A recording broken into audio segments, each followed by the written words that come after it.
ডিপার্টমেন্টের গুরুত্বপূর্ণ দুটো পার্ট যদি আমরা করতে চাই তাহলে দাঁড়াবে কেআরএ এবং কেপিআই। কেআরএ কি রেজাল্টিং এরিয়া, অর্থাৎ একটা ডিপার্টমেন্ট সাজাতে গেলে আপনার কোন কোন এলাকা বা কোন কোন এরিয়া অফ ওয়ার্ক নিয়ে একটা ডিপার্টমেন্টকে আমরা ঘোষণা করব। আচ্ছা, পিপল ম্যানেজমেন্ট ডিপার্টমেন্টটা অনেকে হয়তো কোয়েশ্চেন করতে পারেন যে স্যার এটা কি। এটা হচ্ছে basically human resource management department, যেটা খুব শীঘ্রই হয়তো বাংলাদেশে খুব শীঘ্রই চলে আসবে ইনশাল্লাহ। কারণ একসময় তো এইচআর ছিল না, পার্সোনাল ম্যানেজমেন্ট ছিল, তার আগে অ্যাডমিনিস্ট্রেশন ডিপার্টমেন্ট ছিল। এইভাবে তো বিবর্তন এবং প্রয়োজনের তাগিদে এখন পিপল অ্যান্ড কালচার ম্যানেজমেন্ট বা এনভায়রনমেন্ট ম্যানেজমেন্ট এই বিষয় নিয়েই ডিপার্টমেন্টের আত্মপ্রকাশ ঘটবে।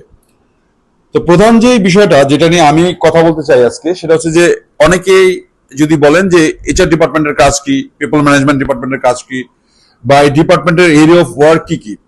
প্রথমটা আসেন হিউম্যান রিসোর্স প্ল্যানিং, অর্থাৎ এই বিজনেস টোটাল কাজটাকে কি পরিমাণ মানুষ করবে, কি ধরনের মানুষ করবে, কখন করবে, কেমনে করবে, কোথা থেকে আসবে, কি ধরনের বিষয় তাদের ভিতরে থাকতে হবে, এই টোটাল বিষয়গুলো নিয়েই বেসিক্যালি এইচআর প্ল্যানিং।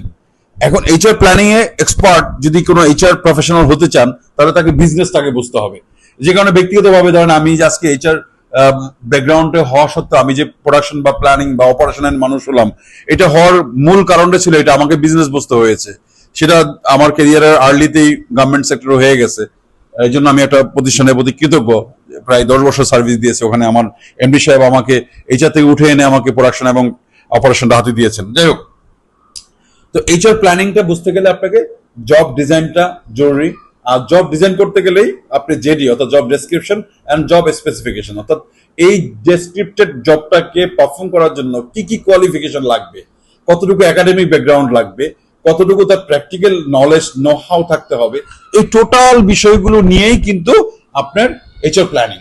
এবং এইচআর প্ল্যানিং এর একটা বড় বিষয় দাঁড়ায় যে আপনার অফলাইন জবে, অর্থাৎ আপনার যখন অফ পিক থাকবে তখন কি ধরনের ম্যানিং থাকবে, এবং পিক টাইমে আপনার কি ধরনের ম্যানিং থাকবে, শিফটিং করবেন কিনা, বিজনেস আওয়ারটাকে কিভাবে করবেন, প্রোডাক্টিভ আওয়ারটা কি করবেন, টোটাল বিষয়গুলা অর্থাৎ সিপিএম যেটা কস্ট পার মিনিট বলি আমরা, হ্যাঁ, এই বিষয়গুলো আপনার এইচআর প্ল্যানিং এর মধ্যে আসবে। সময় কম, সংক্ষেপে বলে যাচ্ছি। আর একটা তারপরটা হয়ে গেছে আপনার training and recruitment and selection. যেহেতু আপনি প্ল্যানিং করছেন, এবার চলে আসবেন আপনার রিক্রুটমেন্ট এন্ড সিলেকশন। অনেকে এটাকে ট্যালেন্ট ম্যানেজমেন্ট বলে থাকেন, আমি ট্যালেন্ট ম্যানেজমেন্ট এটাকে বলি না। ট্যালেন্ট ম্যানেজমেন্ট অনেক বড় জিনিস।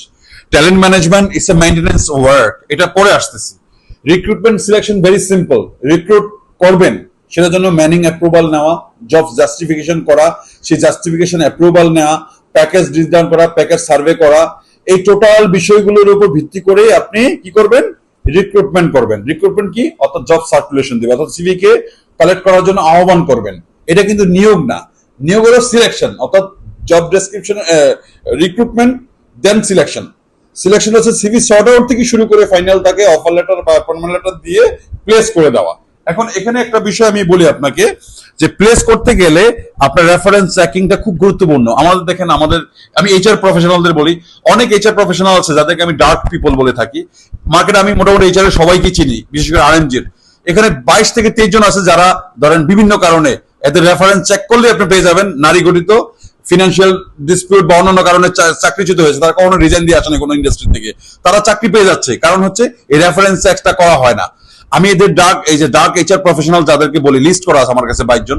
কিন্তু কোনো কোম্পানিতে যারা যে ডিপার্টমেন্ট গুলোতে কোম্পানিতে এইচআর ডিপার্টমেন্ট আছে, আমার বিশ্বাস তারা ন্যূনতম চেক এন্ড ব্যালেন্সও করে না। কারণ সবার তথ্য সবার কাছে থাকার কথা না।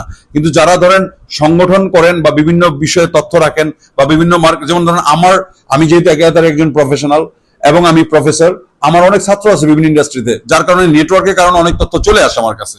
So I could be a best resource for the এই রিক্রুটমেন্টের সেকশনে যদি চিন্তা করি যে কোনো বিজনেসের ক্ষেত্রে।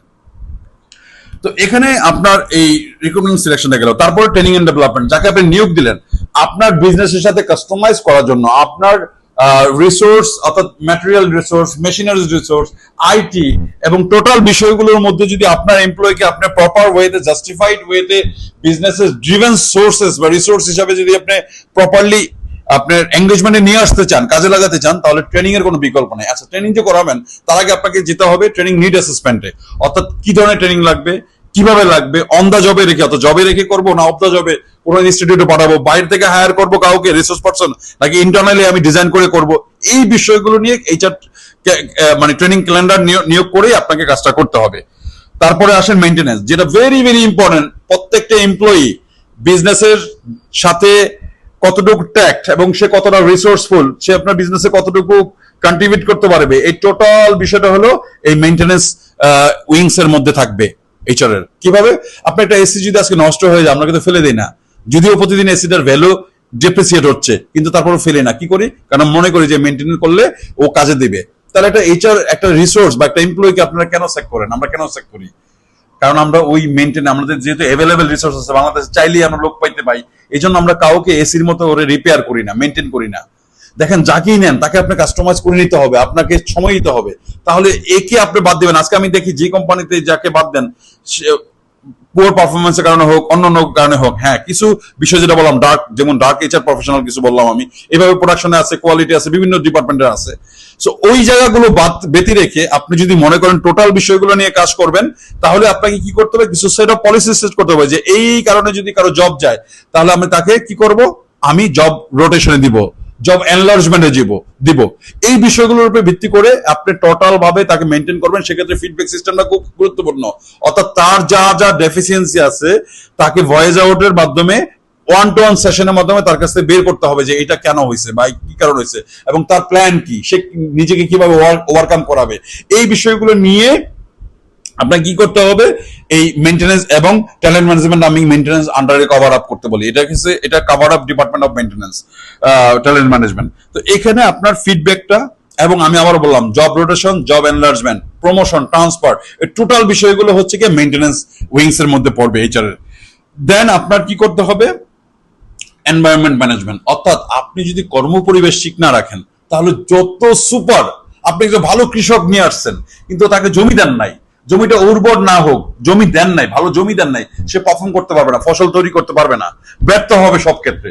সো আপনাকে খুব খেয়াল রাখতে হবে এই যে বিষয়গুলো বললাম, মাত্র 3-4টা, এটার আন্ডার অনেকগুলো কাজ আছে। আমি 4টা আমার এটা প্রফেসর নূরে খান আমার চিন্তাধারা থেকে, যেহেতু আমি দীর্ঘদিন যাবৎ এইচআর ম্যানেজমেন্ট পড়াই, এই কারণে বললাম। আমি আপনাকে বলতে পারি এই টোটাল ডিপার্টমেন্টটার মানে কে আর এ কি রেসপন্স, কি রেজাল্টিং এরিয়ার আন্ডারে আপনি যদি টোটাল কেপিআই নির্ধারণ করে দেন, এর আন্ডারে আপনি আরো মিনিমাম 20 থেকে 22টা উইংস পাবেন, ফাংশনাল পাবেন, ফাংশনালিটি পাবেন, সেকশন পাবেন। কিন্তু এই টোটাল বিষয়গুলো নিয়ে কাজ করা যাবে। অ্যাট দ্য সেম টাইম আর অন্যান্য ডিপার্টমেন্ট কাজগুলো নিয়েও আমি আসবো। অনেকে আমাকে প্রশ্ন করছেন, স্যার ওয়েলফেয়ারের ফাংশনগুলো কি, সেটা আমি অ্যাডমিনের ফাংশনও বলে দিব, কমপ্লায়েন্স ফাংশন বলে দিব, প্রোডাকশন ম্যানেজমেন্ট, মার্কেটিং, তারপরে প্ল্যানিং, এই টোটাল জব নিয়ে আমি আরো ভিডিও করব। আপনার যে ডিপার্টমেন্টটা দরকার সেটা নিয়ে আপনি আমাকে কমেন্টে জানান, আমি সেই ডিপার্টমেন্ট নিয়ে আসবো। ধন্যবাদ। আসসালামু আলাইকুম।